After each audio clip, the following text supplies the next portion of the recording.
Olá pessoal, vamos lá para a nossa aula de hoje. Hoje a gente vai conversar sobre massa muscular em idosos. Na verdade, o que a gente vai ver aqui é como otimizar os ganhos de massa muscular em idosos que estão se envolvendo em musculação. Então a gente vai ver aqui, a gente vai falar aqui sobre uso de determinados suplementos, como por exemplo o whey protein, creatina, leucina, BCAA, HMB, sobre o uso de testosterona, sobre o uso do GH, que é o hormônio do crescimento, né? Claro que a gente vai ver essas informações muito resumidamente, mas no final das contas eu vou deixar o recado bem dado aqui sobre como otimizar os ganhos de massa muscular, quais são os suplementos que funcionam, o que é que não funciona, né? É interessante um idoso fazer uso de testosterona e de GH, né? Só o treinamento resistido, só a musculação funciona para os idosos, para otimizar os ganhos de massa muscular, né? É basicamente isso que a gente vai ver. E aí você pode estar olhando esse primeiro slide aí e estar se perguntando o seguinte: para que um idoso, por que um idoso precisa ganhar massa muscular? Já que massa muscular é só uma questão estética. Em primeiro lugar, massa muscular ela não está só associada à estética. É claro que ela também é estética, e isso é um ponto importante, inclusive, para a saúde, porque quando você melhora a massa muscular de uma pessoa, independente da idade, você melhora a autoestima dessa pessoa. E essa pessoa com a autoestima melhorada, ela termina melhorando em algum grau a saúde mental. Então isso é muito importante. No entanto, é preciso entender que a massa muscular ela não está só associada à estética, ela também está associada à saúde. Ou melhor, ela está muito mais associada à saúde do que à estética. Porque, por exemplo, quando você ganha massa muscular, você aumenta a captação de glicose pelo músculo, o que é um fator importante para a prevenção e tratamento da diabetes do tipo 2. Quando você aumenta a massa muscular num idoso, principalmente numa idosa, você aumenta a massa óssea, a densidade mineral óssea, o que é um fator importante para a prevenção e tratamento da osteopenia e osteoporose, né? Principalmente em idosas. Quando você aumenta a massa muscular, você diminui as chances de um indivíduo desenvolver doenças cardiovasculares. Dentre essas doenças cardiovasculares, aí você tem hipertensão arterial, insuficiência cardíaca, claudicação intermitente. Na verdade, não é claudicação intermitente, é doença arterial periférica, né, que termina desencadeando a claudicação intermitente. Doença arterial coronariana, dentre outras. Então, observe que quando você aumenta a massa muscular de um indivíduo, você não melhora só a estética, você melhora vários parâmetros de saúde, né? Então, vamos lá mais uma vez para a pergunta: como otimizar os ganhos de massa muscular em idosos, já que esse grupo populacional ele perde massa muscular naturalmente devido ao processo natural de envelhecimento, mas também outros fatores, né? Porque a perda de massa muscular é multifatorial. Não é só o envelhecimento que promove, não. Tem outros fatores aí que interagem com o envelhecimento, determinando essa perda de massa muscular nos idosos. E é importante os idosos ganharem massa muscular, porque eles precisam fazer uma espécie de poupança de massa muscular, já que eles perdem mais massa muscular quando você compara, por exemplo, com um adulto jovem, com um adolescente. Né? E isso é muito importante, principalmente quando a gente considera aqueles idosos que chegam a desenvolver a sarcopenia. E esse ponto da sarcopenia é importante porque a gente precisa entender o seguinte: não é porque o indivíduo chegou a ser idoso que ele vai desenvolver sarcopenia. É apenas um percentual de idosos que chegam a desenvolver a sarcopenia, ou seja, perder massa muscular e força muscular e desempenho funcional.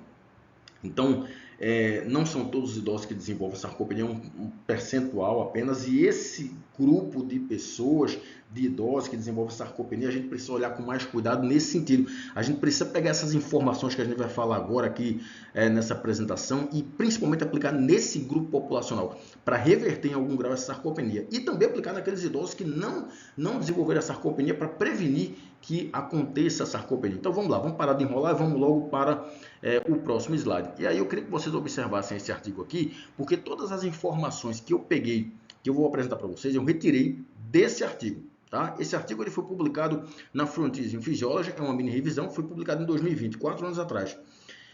E basicamente o que ele fala é o título do primeiro artigo, né? Como otimizar o ganho de massa muscular em idosos que se envolvem em treinamento resistido. Como aumentar a resposta anabólica do músculo esquelético dos idosos que estão se envolvendo em musculação. Esse estudo foi publicado por pesquisadores norte-americanos. Foi o pessoal aí da Universidade de Harvard, né? Então vamos lá, vamos começar a conversar sobre isso. Bem, essa informação que eu vou mostrar para vocês aqui, que eu estou mostrando aqui para vocês, ela já deve não ser novidade, né? A gente sabe que o envelhecimento causa perda de massa muscular. E essa perda de massa muscular, ela acontece em variadas magnitudes, dependendo do idoso. Então, tem idosos que perdem pouca massa muscular. Tem idosos que perdem uma quantidade considerável. Tem idosos que perdem muito. Esses idosos que perdem muito, eles chegam a desenvolver a sarcopenia. Ou seja, perda de massa muscular, perda de força, perda de desempenho funcional, dependendo do estágio, né? Só que, veja, é importante entender que essa perda de massa muscular, ela não está só associada ao envelhecimento, não. Veja, a gente sabe que o envelhecimento causa perda de massa muscular, mas esse envelhecimento ele vem acompanhado por outras coisas. Por exemplo, nós já sabemos que idosos têm uma diminuição significativa na ingestão de proteína. Isso também colabora para o ganho de massa muscular. Ou melhor, isso também colabora para a perda da massa muscular. Idosos comem menos proteína e não se sabe bem por quê. Tem alguns fatores envolvidos aí em relação à questão financeira, perda de dentes, né, mudança no paladar, mas o fato é que idosos ingerem menos proteína. Isso colabora para a perda de massa muscular. Idosos têm uma queda nos níveis hormonais, nos níveis de hormônios anabólicos, tipo testosterona, GH, IGF-1, dentre outros, né?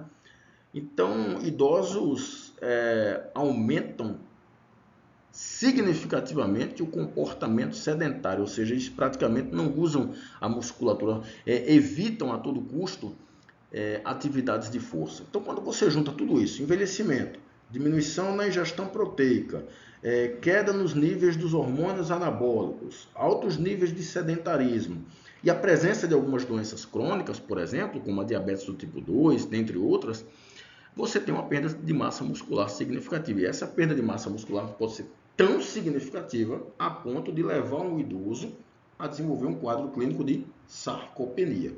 Então, algumas intervenções devem ser feitas para desacelerar essa perda de massa muscular ou para reverter, pelo menos em parte, essa perda, né? Ou reverter totalmente, né? Que seria o melhor dos cenários, né? Então, falei aqui em sarcopenia o tempo todo, né? Então, vamos lá. Veja, se a gente for pegar a palavra sarcopenia, sarco significa músculo e penia perda. Então, você junta a palavra ali e dá ali perda de músculo. Inicialmente, a sarcopenia era realmente, a definição dela era essa. Só que, de tempos em tempos, não sei te dizer se a cada 5 anos ou a cada 10 anos, a definição de sarcopenia ela vem sendo revisada. De forma que hoje nós já entendemos que a sarcopenia não é apenas a perda de massa muscular, mas também a perda de força. A perda de força e a perda de desempenho funcional. Só que essa perda de massa muscular, força e desempenho funcional, ela acontece em estágios, né? E aí o que é que acontece? Nós temos o estágio 1, onde você tem a perda de massa muscular, apenas a perda de massa muscular. É uma perda já importante. Aí você tem o estágio 2, em que você tem a perda de massa muscular e a perda de força. E o estágio 3, que é o estágio mais avançado, onde você tem a perda de massa muscular, a perda de força e a perda de desempenho em atividades da vida diária. Nesse estágio 3 aí, o idoso já começa a ter comprometimento para realizar atividades banais da vida diária, como se levantar na cadeira, se levantar do sofá, se levantar da cama, se levantar da bacia do banheiro, erguer sacolas de compras, abrir uma garrafa de café que está um pouquinho mais apertada. Você consegue até perceber no aperto de mão, durante um cumprimento com um idoso, você consegue até perceber que o aperto de mão dele está um pouquinho mais fraco. Ele não consegue fazer uma série de atividades, tipo atravessar uma rua com a agilidade que ele fazia antes. Dentre outros fatores, por exemplo, se reequilibrar quando o idoso leva uma topada e como ele tem dificuldade de se reequilibrar, a chance de ele levar uma queda é maior. Então a sarcopenia no estágio 3, inclusive, aumenta a chance de quedas dos idosos. Então veja, a sarcopenia não é apenas perda de massa muscular, como antes se falava. Hoje nós já entendemos que sarcopenia é perda de massa muscular, força e desempenho funcional, dependendo do estágio dessa doença, tá? Vamos lá. A sarcopenia, ela não está só associada, veja como a coisa é ampla, né? A sarcopenia ela não está associada só com perda de massa muscular, perda de força e perda de desempenho funcional. Ela causa uma série de prejuízos para a tua saúde. Ela altera negativamente vários parâmetros de saúde. Porque vamos lá, primeiro ponto, a sarcopenia ela está associada com resistência à insulina. A resistência à insulina ela é um pré-requisito para o desenvolvimento da diabetes do tipo 2. Toda pessoa que tem diabetes do tipo 2 ela tem resistência à insulina, mas nem toda pessoa que tem resistência à insulina ela tem diabetes do tipo 2. Pode ser que ela consiga reverter aquela resistência à insulina e não evoluir para um quadro de diabetes do tipo 2. Mas a resistência à insulina, se não for tratada adequadamente, ela evolui para um quadro de diabetes do tipo 2. Por quê? Ora, se tu está perdendo massa muscular, tu concorda comigo que tu está perdendo captador de glicose, GLUT4, que é aquela proteínazinha que capta a glicose do meio extra para o meio intracelular? Ora, tu está perdendo massa muscular. É evidente que você vai perder também estruturas presentes dentro dessa massa muscular, dentro do músculo, inclusive o GLUT4. Então, sarcopenia ela é um fator de risco importante também para o desencadeamento da diabetes tipo 2, tá?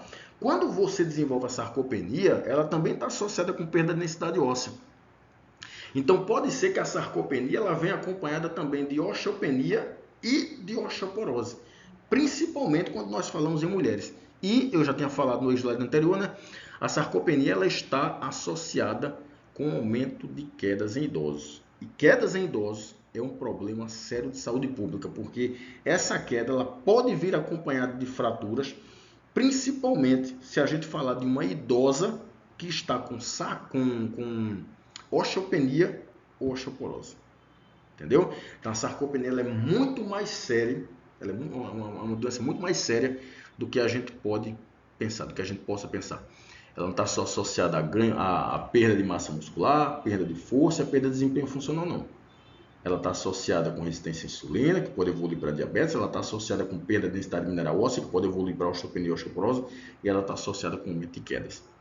Estão conseguindo perceber como é importante e urgente a gente restabelecer essa massa muscular nos idosos? Ou pelo menos diminuir a velocidade de perda, desacelerar essa perda de massa muscular, é extremamente importante. Pô. Então, quando a gente pega um vovozinho e a gente coloca para treinar força, para fazer musculação, não é só para fazer o vovozinho se sentir bem, não é porque tem que fazer só atividade física, não, é porque tem que aumentar a massa muscular mesmo, é para treinar, para aumentar a massa muscular. Tem esse negocinho também, tá pegando idoso, tá colocando para fazer exercíciozinho, que não vai fazer nada por aquele idoso, tipo assim, um estímulo absolutamente inócuo, que não vai proporcionar ganho de massa muscular, chega a ser até um pecado. Então, o estímulo ele deve ser apropriado para que o idoso ganhe massa muscular, porque isso é extremamente importante para os idosos. Né? E aí, vê só. Veja a bomba que a sarcopenia traz, né? Ela também está associada com mortalidade por todas as causas. Sarcopenia mata. Perder massa muscular tem um limite. Pô. Se tu ultrapassa esse limite, tu chega na sarcopenia, as tuas chances de morrer por doenças cardiovasculares, doenças metabólicas, câncer, dentre outras causas, aumenta significativamente. Né? A sarcopenia está associada com incidentes. Como assim incidentes? Poxa, vamos pensar aqui. Tu pega um idoso que está com sarcopenia. Esse idoso ele cisma que ele vai ter que ir não sei aonde no bairro dele. E ele precisa atravessar uma rua. Né? Só que ele não tem, ele já está no grau 3, ele não tem a mesma velocidade de caminhada que antes. E aí ele não consegue, por exemplo, se desvencilhar de um carro, ou de uma bicicleta, ou de uma moto, e ele termina se machucando, se acidentando, inclusive morrendo. Por que isso aconteceu? Porque esse idoso, ele perdeu massa muscular, ele desenvolveu a sarcopenia, ele tem algum grau de independência ou de teimosia, ele quer ir para a rua, ele não tem o mesmo desempenho em atividades da vida dele, como atravessar uma rua, e termina acontecendo incidentes. Esses incidentes também podem ser uma queda dentro de casa, na rua. Pode ser que esse idoso vá fazer alguma atividade onde ele precise demandar de um nível de esforço maior, ele não tenha mais aquele nível de força muscular que ele tinha antes, ele termina se acidentando. Né? Tipo assim, ele pega um objeto, ele tenta deslocar esse objeto por um certo por uma certa distância, um objeto com um certo peso, ele não consegue, termina caindo, o objeto cai em cima dele, enfim. A sarcopenia também está associada com incidentes. Ela também está associada com deficiência de mobilidade, e nesse ponto aí é a sarcopenia grau 3, a grau 1 e grau 2 ainda não acontece isso, tá? A grau 1, lembra da grau 1? Você só tem perda de massa muscular. Grau 2, perda de massa muscular e força. Grau 3, perda de massa muscular, força e desempenho funcional. Essa deficiência de mobilidade ela está associada apenas ao grau 3 da sarcopenia. E perda de independência. Mas é uma perda, assim, significativa. Para o idoso caminhar, ele precisa pegar no braço de alguém. Para um idoso atravessar uma rua, alguém tem que dar o braço. Para um idoso tomar banho, ele precisa de ajuda. Né? Mas essa perda de independência também acontece só no grau 3 da sarcopenia. Tá vendo como é importante a gente promover ganhos de massa muscular nos idosos? E veja como a sarcopenia é um problema de saúde pública sério. Veja quantos bilhões de dólares são gastos por ano nos Estados Unidos para o tratamento de doenças ou qualquer outro tipo de transtorno ou acidente causado pela sarcopenia. 28,5 bilhões de dólares por ano. Ou seja, o governo americano gasta bastante dinheiro para tratar doenças ligadas à sarcopenia, né? Dentre outros problemas relacionados à sarcopenia. E aí vem o papel do treinamento resistido. O que é que o treinamento resistido faz? A musculação. Entenda aqui treinamento resistido não só sob o ponto de vista da musculação, tá? Entenda treinamento resistido aqui como musculação, mas também crossfit, que eu acho complicado um idoso fazer crossfit, mas o crossfit é um tipo de treinamento resistido. O pilates é um tipo de treinamento resistido. Treinamento com o peso do próprio corpo, com o uso de materiais alternativos como TRX, elásticos, né? Bandas elásticas e por aí vai. Então, o treinamento resistido não é só musculação, não, mas vamos falar sobre musculação porque fica mais fácil das pessoas entenderem. O treinamento resistido ele tem um papel extremamente importante nos ganhos de massa muscular nos idosos, independente desse idoso está com sarcopenia ou não. O treinamento resistido ele consegue duas coisas basicamente, ou desacelerar a perda de massa muscular ou reverter em algum grau essa perda de massa muscular, né? Então ele é extremamente importante. Idosos precisam se envolver em exercícios de força. E não é só se envolver em exercício de força, é treinar corretamente com o uso do estímulo correto para que aquele estímulo proporcione ganhos de massa muscular. E não só se envolver em treinamento resistido, né? Lançar mão de determinadas intervenções nutricionais, como o uso de determinados suplementos que eu vou falar mais lá na frente. Eu não consigo hoje imaginar um idoso que não faça musculação, embora a maioria assim, né? Mas é extremamente importante que idosos se envolvam em musculação, não só para ganhar massa muscular, mas também para ganhar força, para ganhar resistência muscular localizada, para ganhar flexibilidade, para ganhar desempenho funcional, para melhorar a saúde, enfim. Né? Eu acho um pecado, inclusive, um médico dizer para um idoso, um geriatra, um cardiologista, enfim, qualquer médico que trate, que cuide do idoso, dizer que ele não pode fazer musculação. Né? Tem que ser um exercício leve, caminhada resolve o problema, não. Caminhada resolve alguns problemas, outros não. Né? Para ganho de massa muscular e força, não. Tem que ser musculação. Então, eu acho um pecado, e não é nem um pecado, um crime, um médico dizer para um idoso para ele não se envolver em exercício de força, não se envolver em musculação. Né? Eles precisam se envolver nisso.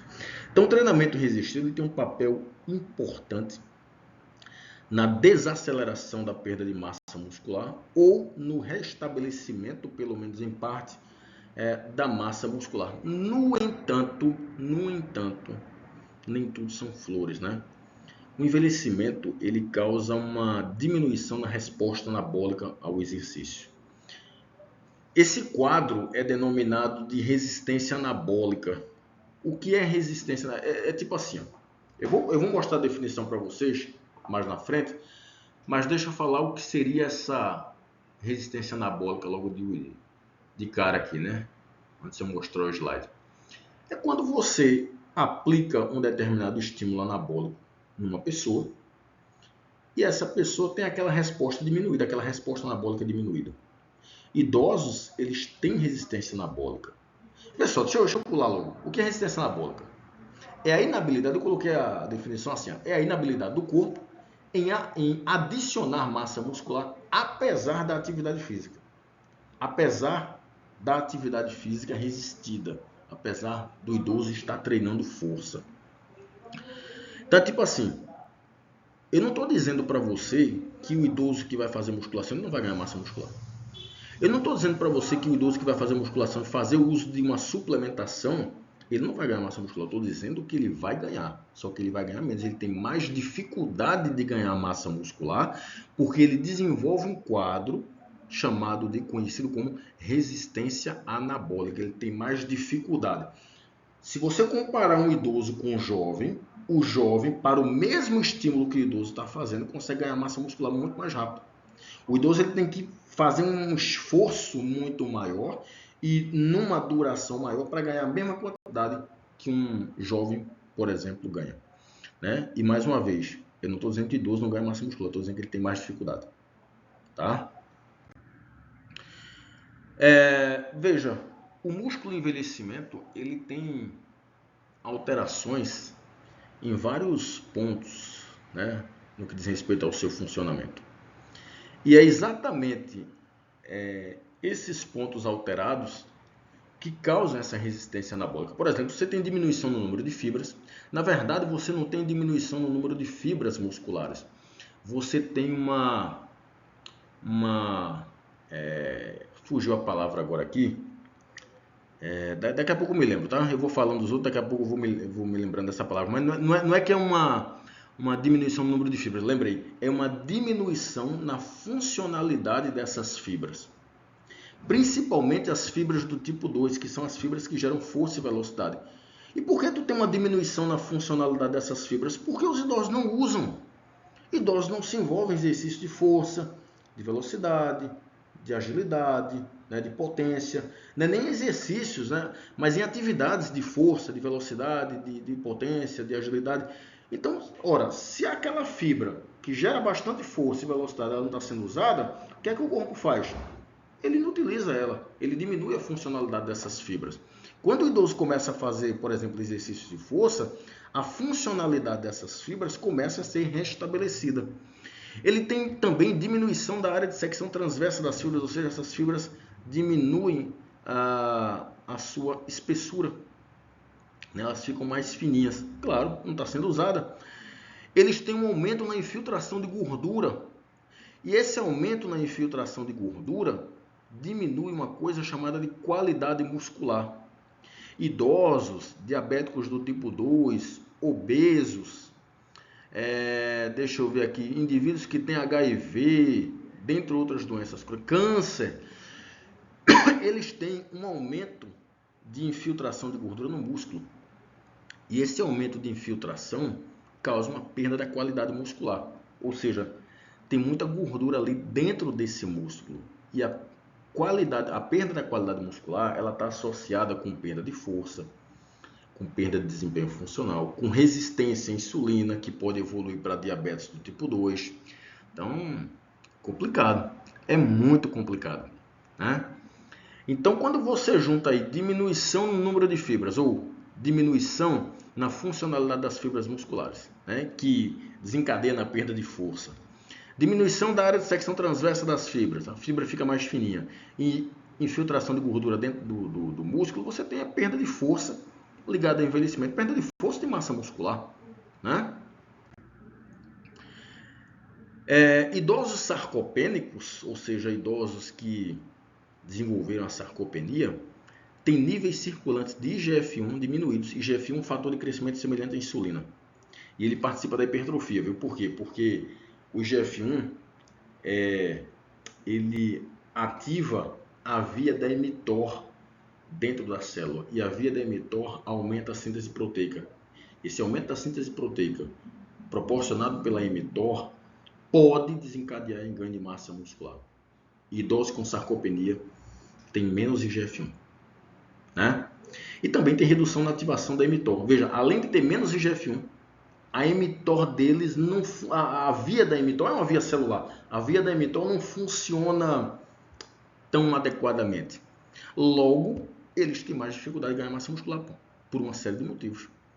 Se a gente for pensar no aspecto hormonal e celular, é basicamente isso. É menos IGF-1, a mTOR não está funcionando direito. É claro que esse idoso vai ter mais dificuldade de ganhar massa muscular, né? Mas tem outros fatores também. Não é só uma alteração ligada ao envelhecimento, não. Tem coisas nutricionais envolvidas no meio que eu já falei para vocês, né? Existe uma diminuição no estímulo nutricional, principalmente no aspecto da diminuição das proteínas. Idosos ingerem menos proteínas, por vários motivos. Por questões financeiras, né? Porque se aposentaram, a aposentadoria não é mais a mesma coisa que antes, né? Quando estava trabalhando, então não tem mais aquele poder de compra todo.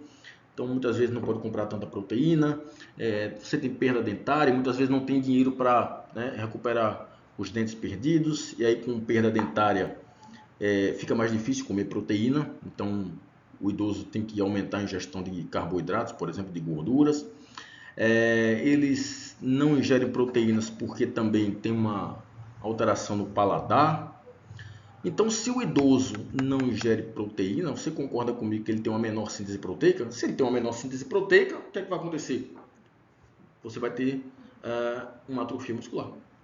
Então, essa modificação, essa diminuição no estímulo nutricional, essa diminuição na ingestão proteica, inevitavelmente leva a uma menor síntese proteica que vai levar a algum grau de atrofia muscular, né? Falando no aspecto apenas nutricional. Aí você junta isso com sedentarismo e com o envelhecimento em si, né? É quase certo desse idoso desenvolver sarcopenia, né? E tem outras coisas também, né? Veja como o negócio é complicado. A gente não pode dizer que idoso desenvolve sarcopenia só por isso. Tem muita coisa envolvida. Tem uma proteína chamada de miostatina. Deixa eu falar da miostatina primeiro, depois eu falo do TGF-beta. Tem uma proteína chamada miostatina. A miostatina está presente no músculo esquelético. E ela é uma reguladora negativa da massa muscular. O que é que significa? Que ela prejudica os ganhos de massa muscular. Entende? Ela é do mal? Não, ela não é do mal. Eu quase que não saí a ideia aqui. Ela é do mal? Não, ela não é do mal. É porque é o seguinte, se tu não tivesse miostatina também, ninguém passava na porta. De tanta força e de tanta massa muscular. Entende? Então tu tem que ter dentro da tua célula muscular fatores que colaboram para o ganho de massa muscular, mas tu também tem que ter fatores que colaboram para a perda da massa muscular. Tá? Que limitam esse ganho de massa muscular. E a miostatina é um desses fatores. Então, ela regula negativamente o ganho de massa muscular. E qual o problema do idoso? O idoso tem uma expressão maior de miostatina. O músculo esquelético do idoso ele consegue expressar mais a miostatina. É por isso também que ele tem resistência anabólica. E o TGF-beta é uma miocina, é uma citocina secretada pelo músculo que aumenta o perfil inflamatório. Desculpa pessoal, eu falei que o TGF-beta é uma citocina secretada pelo músculo. Eu não tenho certeza se o TGF-beta é secretado pelo músculo, não sei se o músculo ou a gordura, mas o fato é que a citocina TGF-beta ela aumenta o grau, o perfil inflamatório do idoso, e isso é um ponto negativo para o ganho de massa muscular. Se o idoso está com um perfil inflamatório mais aumentado, ele tem mais dificuldade de ganhar massa muscular. Então você junta aí uma maior expressão de miostatina com maiores níveis de TGF-beta, você vai ter uma degradação proteica maior, ou seja, você vai degradar mais músculo do que sintetizar, e você vai ter diminuição da mTOR. Se você tem diminuição da mTOR, você tem menos síntese proteica. Então todos esses fatores em conjunto vão limitar a hipertrofia muscular nos idosos. Baseado nessas informações todas que eu falei para vocês, de lá para cá, vocês conseguem dizer por que o idoso tem dificuldade de ganhar massa muscular? É muita coisa, né? Quando você for assistir esse vídeo, dá umas voltadas de vez em quando para você entender, ou então tira foto, ou dá print nessas apresentações, nesses slides, porque quando você vai ver os fatores que determinam a dificuldade do idoso em ganhar massa muscular, é muita coisa, pô. É muita coisa. Entende? E tem outro fator, que é a privação androgênica, né? A gente sabe, principalmente os idosos, né? Os homens idosos, eles têm quedas significativas na testosterona. O que a testosterona faz? Ela aumenta a síntese proteica, ela promove a divisão de células tronco musculares, né? Ela estimula a atividade das células satélites que são importantes para o processo de regeneração muscular e de reparação muscular. E ela aumenta a expressão de IGF-1. Quando você aumenta a expressão, quando o IGF-1 está em atividade, quando você aumenta a expressão do IGF-1, você ativa a via da mTOR, você tem síntese proteica e pode ser que aconteça a hipertrofia muscular por causa dessa maior síntese proteica. Então, só que os idosos têm queda na testosterona. E essa queda na testosterona desemboca numa menor síntese proteica nos idosos, num comprometimento da divisão de células tronco musculares, no comprometimento da atividade das células satélites, logo na regeneração e recuperação das fibras musculares e menos IGF-1. É bronca, né? E aí você já deve estar pensando, se eles têm diminuição na testosterona, então a gente pode fazer reposição de testosterona, né?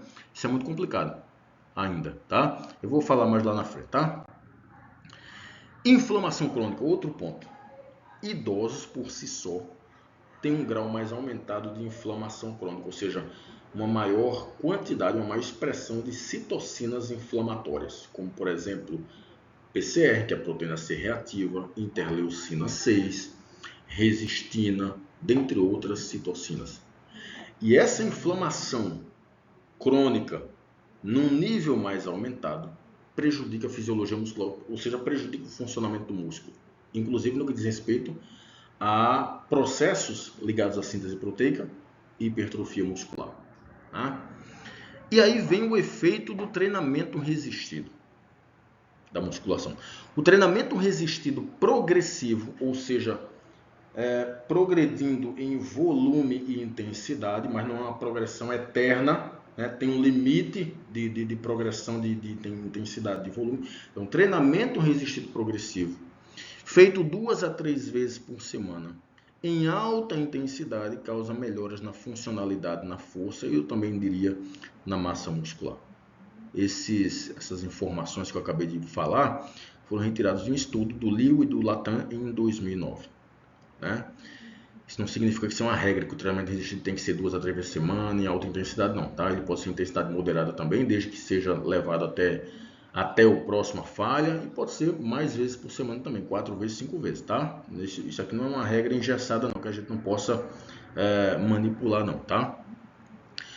O Colégio Americano de Medicina do Esporte, ele publica diretrizes a cada 10 anos, se não me engano, sobre determinados tópicos.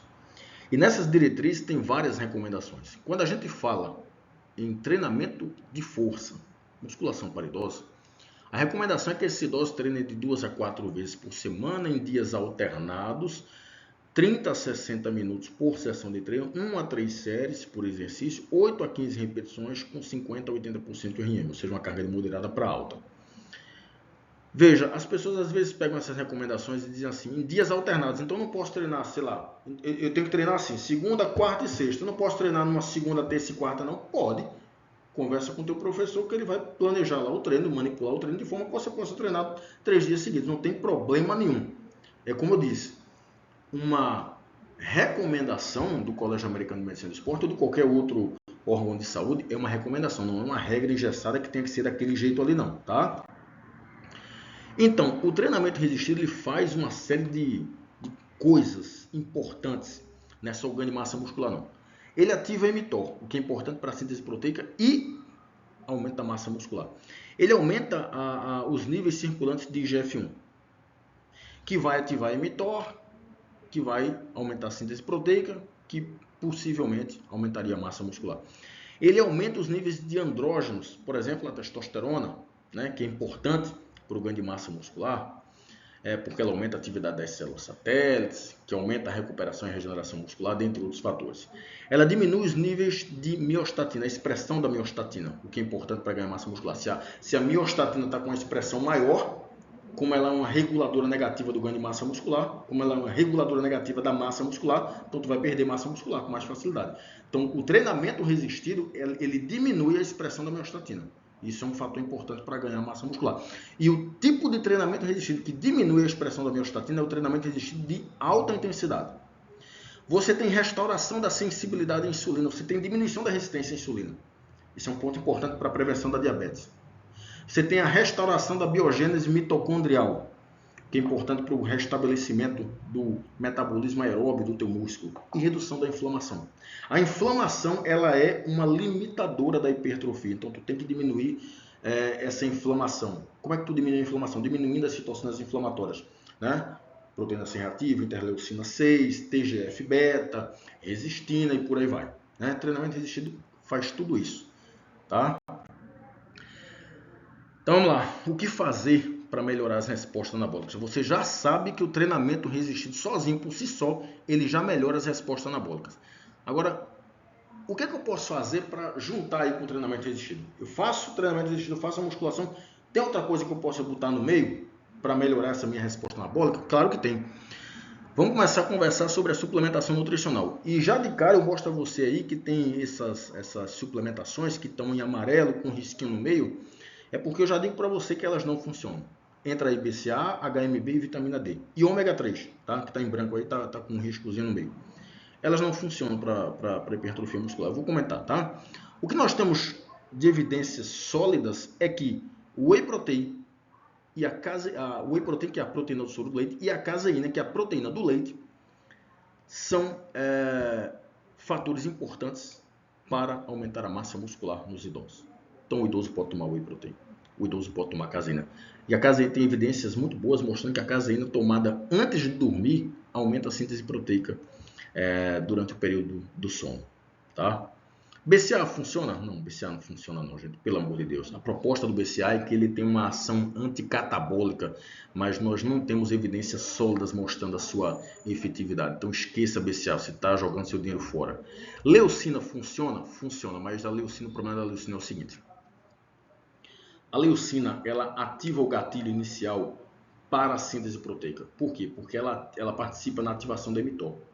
Só que o problema é o seguinte, do que adianta tu tomar leucina se tu não está conseguindo bater tua cota de proteína diária, nem através da alimentação, nem da suplementação. Então a leucina, ela tem um papel importante na síntese proteica, né? no aumento da massa muscular. Mas você tem que ingerir a quantidade correta de proteína para que a leucina ative o gatilho inicial para a síntese proteica, e aí aquelas proteínas que eu ingeri na alimentação, elas vão construir músculo. Então se tu toma leucina, mas não está batendo a cota de proteína, não vai adiantar. Se for para tomar leucina, tome, desde que você esteja atingindo a cota diária de proteína corretamente, ou só através da alimentação, ou da alimentação junto com a suplementação, tá? HMB, evidências fraquíssimas do uso do HMB. O HMB significa beta-hidroxi-beta-metilbutirato. Embora tenham estudos mostrando sua efetividade, esses estudos têm fortes limitações metodológicas que comprometem os resultados desses estudos. Tem um professor lá da Federal do Paraná que diz assim, todas as vezes que você vê um estudo falando que HMB funciona, tenha certeza, esse estudo é fake. Tem coisa errada aí. Porque para ganho de massa muscular, não. Tem assim, erros grotescos nos estudos que falam bem do HMB. Né? Creatina funciona? Funciona. Idosos podem suplementar creatina. Creatina aumenta a tua capacidade de treinar com maiores volumes. Treinando com maiores volumes, ou seja, mais carga, mais séries, mais repetições para a mesma carga, você consegue ganhar mais força e mais massa muscular. Tá? A creatina, ela é um suplemento que funciona para pessoas de todas as idades, inclusive para os idosos. Vitamina D. Evidências muito fraquíssimas, né? Fora que tem um apelo comercial forte aí. Ômega 3 também, evidências fraquíssimas. Se você for pegar, tem vários estudos mostrando que ômega 3 funciona para tudo. Eu já peguei, recentemente, eu li um estudo mostrando que HMB, eu tô com HMB na cabeça. Eu peguei um estudo recentemente dizendo que o ômega 3 aumenta a força e o desempenho funcional de idosos. Só que quando eu fui ver esse estudo tinha limitações sérias ali que comprometiam esses resultados. O ômega 3 não promove ganhos de massa muscular em idosos, nem de força e muito menos de desempenho funcional. Não existe plausibilidade biológica para o uso do ômega 3 causar ganhos de massa muscular, de força e de desempenho funcional nas pessoas, inclusive nos idosos. Tá? Então, o que é que funciona aqui para idoso? Whey protein, caseína, leucina em certas condições, quando você atinge a cota de proteína, e creatina. O resto, esqueça. Tá? Terapia com testosterona. Idoso pode tomar bomba? Esteroanabolizante? Rapaz, quando tu coloca na balança, eu sei. Os riscos terminam sendo maiores do que os benefícios. Se aumenta a chance desse idoso ter infarto do miocárdio, câncer de próstata, dentre outros problemas sérios de saúde. Então, eu vou ser muito honesto com você. Eu prefiro investir em treino de força, em musculação e uso de suplementação. Suplementação que funciona. Tá? Esquece isso. Quando você sentar na cadeira de um médico e o médico disser que vai fazer reposição hormonal em você, tenha certeza. Ele joga esse nome reposição hormonal, mas na verdade é bomba que ele vai dar para você. É esteroanabolizante. Não cai nessa não. Levante da cadeira e sai. Tá? Sem exagero nenhum. Terapia com GH, que é o hormônio do crescimento. O hormônio do crescimento é assim. Existe uma explicação que faz muito sentido. Existe plausibilidade biológica, mas não é porque existe plausibilidade biológica que ele funciona. Vê só. O GH, ele ativa o IGF-1, que é o fator de crescimento semelhante à insulina. O IGF-1, ele ativa a mTOR. A mTOR aumenta a síntese proteica e essa síntese proteica pode ocasionar hipertrofia muscular. Então o GH está no meio dessa história aí. Então você pode pensar, então eu vou tomar GH, porque aí eu tomo GH, eu aumento o IGF-1, eu aumento a atividade da mTOR, eu aumento a síntese proteica e hipertrofia. Inclusive, pensando sob o ponto de vista do idoso, né? Só que isso não acontece. As evidências científicas mostram que isso não acontece. Mostrando que a suplementação com GH não aumenta a massa muscular. Aumenta outro tipo de tecido, mas não a massa muscular. Logo, GH não aumenta nem a tua massa muscular, nem a tua força muscular, tá? Então, também esqueça GH. Mais uma vez, quer otimizar os teus ganhos de massa muscular? Invista em treino de força, musculação e suplementação. E mais uma vez, suplementação funciona, tá? Bem, vamos para as conclusões? 4 conclusões basicamente, né? Primeiro que o envelhecimento é associado com perda de massa muscular, força e funcionalidade. Só que você tem como reverter isso, né? Se você fizer a tarefinha de casa tudo direitinho, você tem como reverter isso, pelo menos uma parte, né? Treinando força, usando suplementação correta, comendo corretamente, dormindo corretamente, né? Fazendo higiene do sono. Não é uma viajada que eu estou falando aqui não, né? Você faz higiene do sono, aí você dorme melhor e o sono ele é anabólico, tá? Segunda conclusão, o treinamento resistido à musculação é importante para desacelerar ou inibir essas perdas, dentre outros efeitos, para a tua saúde. Terceira conclusão, os idosos apresentam resistência anabólica. Isso não significa dizer que eles não ganham massa muscular, eles ganham, mas eles têm mais dificuldade para ganhar massa muscular. Você precisa demandar um esforço maior e com um tempo de duração maior para ele conseguir ganhar massa muscular. E a quarta conclusão, os suplementos, que diz respeito aos suplementos e agentes anabólicos, né? Os suplementos que funcionam são whey protein, caseína, lembre de tomar caseína antes do sono, antes de dormir, a leucina, se você bater a cota de proteína, né? Aí você toma a leucina e a creatina. O resto, esqueça. Não caia na história de que a HMB funciona porque não funciona. Não caia na história de que ômega 3 funciona porque não existe plausibilidade biológica para o ômega 3 causar ganho de massa muscular, né? Quanto aos agentes anabólicos aqui, a testosterona e o GH, esqueça isso. Quando você bota na balança, falando de testosterona, quando você coloca na balança, você tem mais malefício do que benefício. E o GH, apesar de ter plausibilidade biológica, ele não causa aumento nem na força, nem na massa muscular. Bem, eu espero ter contribuído. Um abraço a todos.